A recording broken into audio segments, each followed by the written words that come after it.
প্রথম যে বিষয়টা উপরে স্লাইডে জাস্ট এই জিনিসটা একটু খুব মনোযোগ দিয়ে দেখো, খুব মনোযোগ দিয়ে এই জিনিসটা দেখো। এখানে বলা হয়েছে তুমি যদি দেখো কোন সেন্টেন্সের মধ্যে সাবজেক্টের সংখ্যা এবং ফাইনাইট ভার্বের সংখ্যা, খেয়াল করো, কোন সেন্টেন্সে যদি তুমি দেখো সাবজেক্টের সংখ্যা এবং ফাইনাইট ভার্বের সংখ্যা সমান সমান ইকুয়াল যদি থাকে, তখন আমরা সেক্ষেত্রে হুম ব্যবহার করব। ফর এক্সাম্পল, তুমি যদি দেখো সাবজেক্ট রয়েছে দুইটা, ফাইনাইট ভার্ব রয়েছে দুইটা, আমরা সেক্ষেত্রে আমরা হুম দিয়ে দিব, সংখ্যা গুনবো সাবজেক্ট এবং ফাইনাইট ভার্ব। তুমি যদি দেখো সাবজেক্টের সংখ্যা রয়েছে তিনটা, ফাইনাইট ভার্ব রয়েছে তিনটা, সেক্ষেত্রে আমরা হুম দিয়ে দিব। অর্থাৎ পরিমাণগত যদি সমান থাকে সেক্ষেত্রে আমরা দিব হোম। আর যদি কোনো কারণে তুমি দেখো সাবজেক্ট ফাইনাইট ভার্বের তুলনায় সাবজেক্ট একটা কম রয়েছে, আবারও বলছি ফাইনাইট ভার্বের তুলনায় যদি সাবজেক্ট একটা কম থাকে, তখন আমরা সেক্ষেত্রে দিব হো। এই জিনিসটা একটু মনে রাখবা।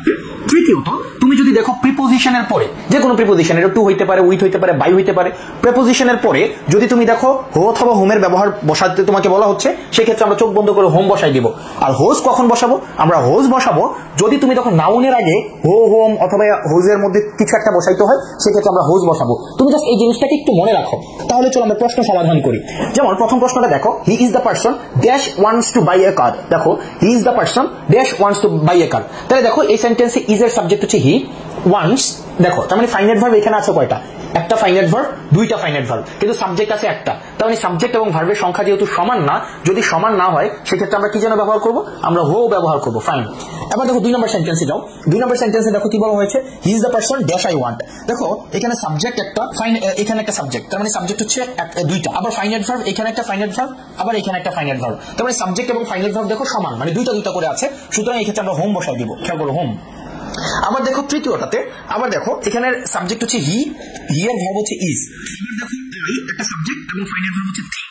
তাহলে আবার দেখো ওয়ান্টস, এই যে ওয়ান্টস, এখানে দেখো আরেকটা ফাইনাইট ভার্ব আছে, তাই না?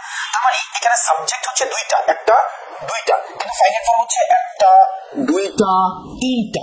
তাহলে সাবজেক্টের তুলনায় ফাইনাইট ভার্ব যেহেতু বেশি, সেক্ষেত্রে আমরা কি বসাবো? আমরা হো বসাবো, রাইট? কারণ সাবজেক্টের তুলনায় যদি বেশি থাকে আমরা হো বসাবো। আবার দেখো 4 নম্বর সেন্টেন্সটা, সাবজেক্ট পাইলাম। এবার ভার্ব দেখে কয়টা আছে? Finite verb. সো একটা ফাইনাইট ভার্ব, আবার ইজ একটা ফাইনাইট ভার্ব। তার মানে দুইটা সাবজেক্ট, দুইটা ফাইনাইট ভার্ব, দুইটা সাবজেক্ট এবং দুইটা ফাইনাইট ভার্ব যদি থাকে, আমরা সেক্ষেত্রে আমরা কি বসাবো? আমরা হোম বসাবো। মাঝে মাঝে আমরা দেখো অর্থ বুঝি না, সেক্ষেত্রে এভাবে করা যায়।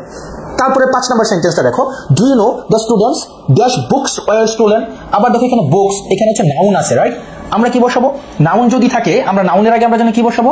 আমরা হোজ বসাবো, right? Whose books were stolen. এবার দেখো 6 নম্বর সেন্টেন্সটা, দ্য স্টুডেন্ট ড্যাশ বিহেভিয়ার। আবার দেখো এখানে নাউন আছে, তাহলে বিহেভিয়ার নাউন থাকলে আমরা কি বসাবো? আমরা হোজ বসাবো। ফাইন।